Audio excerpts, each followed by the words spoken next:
Daleč najbolj odmevna novica tedna je bil tako imenovani lockdown oziroma popolno zaprtje države, ki je začelo veljati s 1. aprilom. No ja, dajmo reči popolno zaprtje, ker roko na srce trenutno je v Sloveniji odprtih več stvari, kot je bilo še mesec dni nazaj. Še dobro, da so lockdown najavili nekaj dni prej, ker če bi ga razglasili za 1. april, jih noben ne bi jemal resno. Še posebej, ker ima ta beseda v Sloveniji očitno popolnoma drugačen pomen kot v tujini. V drugih državah se v poslabšanju ukrepe zaostri do te mere, da noben ne sme več kot kilometer od bajte. Pri nas pa smo za foro zaprli vrtce, šole, staršem pa rekli, da morajo vsem delati. Edina resnična novost tedna je, da morajo delodajalci svojim zaposlenim izdati potrdilo, da jih nujno potrebujejo, drugače morajo delati od doma. No, jaz svojim piscem potrdil nisem izdal, da jim ne bo treba plačevati potnih stroškov. Kaj pravite? Aha, z režijem mi sporočajo, da jim že prej nismo plačevali potnih stroškov. Ups, smo pa v primerjavi s prejšnjimi zaostrovanji tokrat lahko prepričani, da bo trajal zgolj 11 dni. 12. aprila se je ponovno začel uporabljati semafor sproščanja ali zaostrovanja, katerega uporabo se zdaj začasno prekine. Zaprti smo torej do 12. aprila. Pogremo pa naprej po semaforju, kar v primeru rdeče barve pomeni, da bo veljalo enako kot do zdaj, le da bomo namesto v regije zaprti v občine. Super, ko mi čakam 12. april.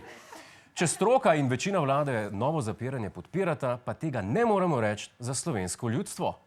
Se je pred parlamentom ustavil moški s psom, ki je nosil motorno žago. Neuradno naj bi bil moški pod vplivom alkohola, njegov protest pa naj bi bil povezan z 11-dnevnim zaprtjem države. Smo tega zapiranja. Da se je našel nekdo, ki je pijan uporabljal motorko? Pa tega nisem videl že odkar smo nazadnje žagali z motorko. Treba je razumeti, da je motorna žaga pač tako orodje, ki ima 2 rezervoarja. Nekaj zliješ v njo, nekaj po sebe. Drugače ne gre.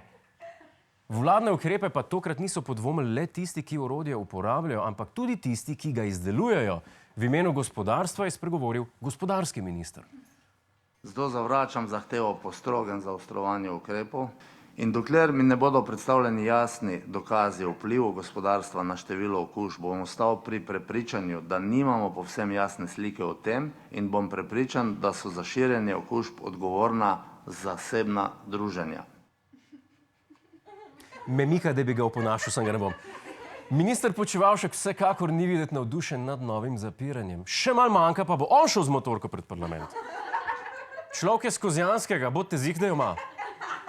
Na nek način lahko gospoda Počivalška razumemo, saj tokratni ukrepi niso najbolj logično konsistentni. Dovolj zgovoren je primer, da so še vedno dovoljeni poslovni najemi gostiln, prepovedan pa je profesionalen fuzbal. Mislim, če so ga že morali prepovedati, bi lahko to naredili vsaj en teden prej, da naši ne bi vmes 2-krat zgubili. Če zasebni sektor tokratnega zaprtja ni vzel najbolj resno, pa se ga toliko bolj držijo v javni upravi. Njihov neverjetno primerno poimenovani minister Koritnik je napovedal, da jih bo na delovnih mestih največ 20%, se pravi 5% več kot ponavadi. In to je to za danes o najmanj priljubljeni temi vseh časov. Hej, to je naš YouTube kanal, klikni na ta gumb in se naroči, da boš na tekočem. Polajkaj pa nas tudi na Facebooku in na Twitterju, pa na ulici, pa na kakšnem javnem WC-ju.